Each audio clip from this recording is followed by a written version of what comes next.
justamente, a pesar de que Carabineros fiscaliza y todo, nunca es suficiente, siempre tienen la manera de escabullirse o de hacer estos encuentros clandestinos en la calle que perjudican y terminan hasta matando gente. Hay una campaña española que se hizo en el 2017 que mostró un mensaje desde un lugar bien inesperado.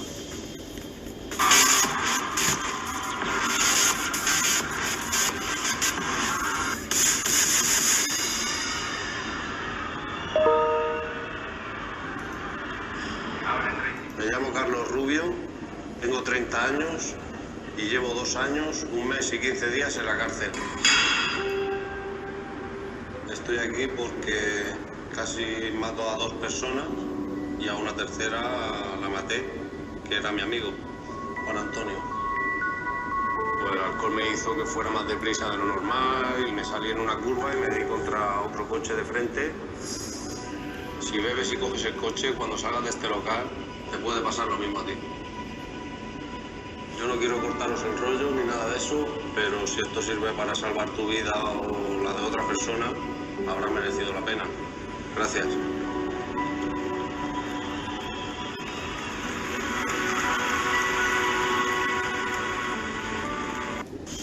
Sin duda una campaña con mucho shock, ¿cierto? Ahí entre todos quienes la vieron en una discoteca que se emitió en Barcelona y también en Madrid, y fue bastante efectiva, ya que los días que se emitió esta campaña, también quienes asistieron a este carrete, por así decirlo, disminuyeron también su consumo de alcohol. ¿Qué opinan, chicas? Mira, acá hay varios temas que se cruzan.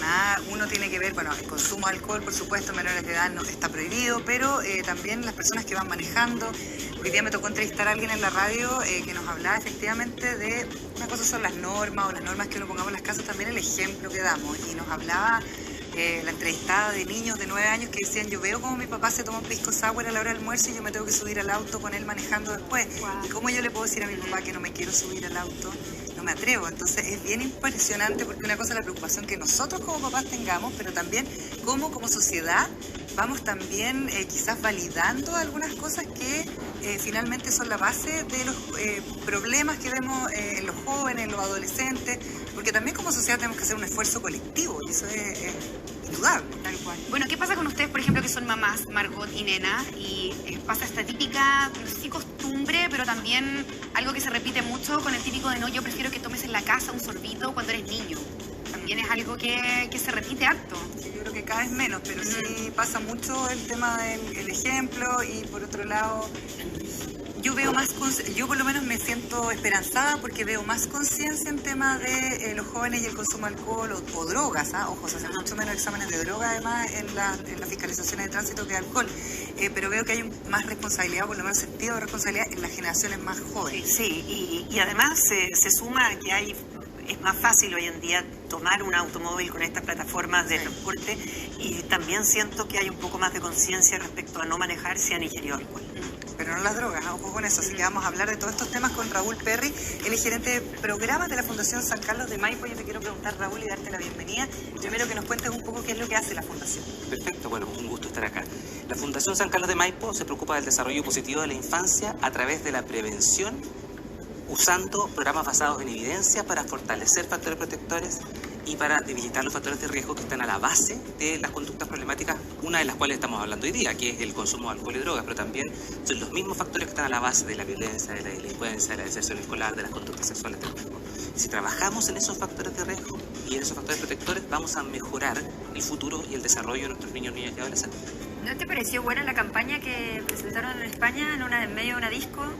Me parece muy interesante, pero creo que le falta un pelito. ¿Y cuál es ese pelito? Que el mensaje, por supuesto que es fuerte cuando uno lo ve de esa forma. Más en una disco, ¿no? Donde por están supuesto, todos como arriba de la pelota. Es mucho más fuerte cuando llega por parte de los padres, cuando llega por parte de los adultos significativos, por lejos. Lo que nosotros hemos visto en algunos de los programas que tenemos en la Fundación, como el programa Familias Unidas, es que se le entregan habilidades a los padres cuando los niños son aún preadolescentes. Y cuando llega la etapa de la explotación, 3 años después, los chicos presentan menor consumo que los padres que no han pasado por el programa. Y eso es porque los padres adquirieron las habilidades para en ese minuto tener la conversación significativa. ¿Y cuáles son esas habilidades? Para tener una idea. Excelente pregunta. Yo diría que una de las grandes temas es cómo nos comunicamos. cómo nos transformamos efectivamente en ese adulto significativo. Y cuando los niños son chicos, es más fácil tender esos puentes. En la medida que van creciendo, se nos hace un poquito más difícil a los adultos mantener esos puentes porque se requieren habilidades distintas. Se requiere una comunicación que sea más efectiva. Una comunicación donde la otra persona se sienta validada. Y ahí yo diría que hay como 3 pasos que son esenciales para manejarlo. Uno de ellos, poder validar el sentimiento del otro. Si llega el chico, nuestra hija, nos dice, no, olvídate, quiero salir y no quiero que me digáis nada porque esta fiesta es súper importante para mí, nosotros le decimos, pero si te quedan miles de fiestas por delante en tu vida, olvídate de eso, no olvídate de esta fiesta. Nosotros estamos invalidando lo que ella siente, o él siente para él, ella en ese minuto, eso lo es todo. Nosotros partimos validando ese asunto, nos volvemos más significativos en ese diálogo. Ese es un paso. Ahora, Raúl, qué difícil, ¿no? Yo me imagino acá las mujeres que son mamás, Dios mío, no sé cómo lo vas a... Me saco el sombrero. Porque además pasa que cuando uno es joven, uno viste que siempre, a mí no me va a pasar nada. No, te tira de parapente, sí, soy inmortal, cometés miles de errores que pueden ser muy caros y bueno, muchas veces tenés suerte, otras no tanto, pero ¿cómo abordar desde el lugar de papás a los hijos para explicarle de que no son invencibles, de que no son el Superman, que no les va a pasar nada, que si de verdad toman alcohol y manejan o se suben con alguien, como decía la nena, que tomó alcohol, es un riesgo súper grande de que hasta pierdan su vida? ¿Cómo lo concientizás a esa edad? Bueno, hay varias estadísticas que muestran que los jóvenes saben que el alcohol y las drogas no les van a hacer bien para manejar o para estar en una situación social. No es la razón de la percepción de riesgo la que va a cambiar su actitud. Pero estar en sintonía con quien les importa, y en este caso los padres, los cuidadores, eso sí es diferencial. Hay un estudio en Australia que siguió a 1.200 niños por más de 6 años y lo que muestra es que el principal factor de riesgo para empezar a beber es que los padres inician el alcohol. ¿Inician a ellos en a el los alcohol? niños. Lo que estábamos hablando, Lo que estaban hablando recién. Prueba un poquito. Exacto, mejor que tomes acá, porque Claro, eso mejor que tomes acá. aumenta no solo el nivel de consumo, sino la cantidad de veces que consumen. Es pésima señal porque estamos dando una señal de que esto es menos riesgoso. Entonces, primero, señales. Y eso, hablando de las señales, lo que yo mencionaba, porque yo quedé hoy día helada con ese dato de niños que no se querían subir a los autos, Sí. con los papás que sí se habían tomado un traguito, una copita. La sanción social también, si uno está en un restaurante y ve que la persona tiene las llaves del auto arriba de la mesa y una botella de vino arriba de la mesa, uno no se atreve a decir, oye, tú estás manejando y estás tomando. Uno debiera decir esas cosas, porque eso finalmente es un apoyo colectivo a terminar con esas lógicas. Sí, ¿no? por eso yo retomo también el tema o la idea de la campaña, porque la campaña está muy dirigida a los adolescentes, a los jóvenes, como si tuviéramos que resolver el problema ahí. Ajá. Yo creo que hay una gran responsabilidad del mundo adulto, que podemos tener esta comunicación más enriquecedora. Cuando los validamos, cuando dejamos de hablar del tú eres, cuando yo le digo a mi hijo, tú eres un flojo, no solo lo invalido, sino que además establecí el final de la conversación. Claro. Si yo le digo, yo tengo mucha preocupación por lo que te vaya a pasar en estas fiestas, porque si a ti te pasa algo, mi vida se acaba. De hecho, nosotros tenemos una sección que es muy popular acá en el programa que se llama Usted no lo diga, y tenemos varias frases que queríamos comentar contigo. Por ejemplo, no vas a salir a ninguna parte. Eso es como invalidación total. Invalidación total, y además también en esta edad es mejor negociar. Ya. Negociemos. Estamos hablando de qué edades más o menos. No, estamos hablando de los 14 hasta los 16, Hasta los 18 20. años, hasta los 20 Claro. quizás. Negociemos. ¿Quieres quedarte hasta tal hora? Ok, yo te voy a buscar. No, porque no quiero que me vayas a buscar. Te tienes que quedar hasta más temprano. Claro. Y me tienes que avisar de vez en cuando, me contestas el teléfono. ¿Te parece un acuerdo razonable? Negociemos. Negociando se consiguen mucho mejores cosas en esta etapa. A ver, vamos a ver otro. No, usted no lo diga. Usted no diga. ¿Viste? Te lo dije. Si es que queda alguna embarrada. O sea, a mí me da nervio eso porque de repente yo veo mamás y papás que le dicen a sus hijas cuando no tienen cómo volverse a la casa, por ejemplo. Eso es, pero sentenciarlas, ¿no? Sí, y además también es como los niños requieren sentir la incondicionalidad de sus padres, incluso cuando se equivocan. Nosotros preferimos que nos digan me equivoqué a que nos oculten la situación. Pero para eso necesitan sentir esa incondicionalidad, y esa incondicionalidad no se construye con el reproche en ese minuto. Vamos a ver otro, ¿ves? Tenemos otro, usted no lo diga, dime con quién andas y te diré quién eres. Esa me la dijeron a mí varias veces. ¿Y no hiciste caso? No hice. No sé. Yo creo que efectivamente hay que tener cuidado porque es una línea muy delgada, Las palabras ¿no? construyen realidad, sí, ¿no? pero además también esto de ningunear o eliminar e invalidar las amistades pueden reforzar algunas amistades que uno ve con peligro. Creo que es más importante el sentido de establecer esos canales y esas normas negociadas.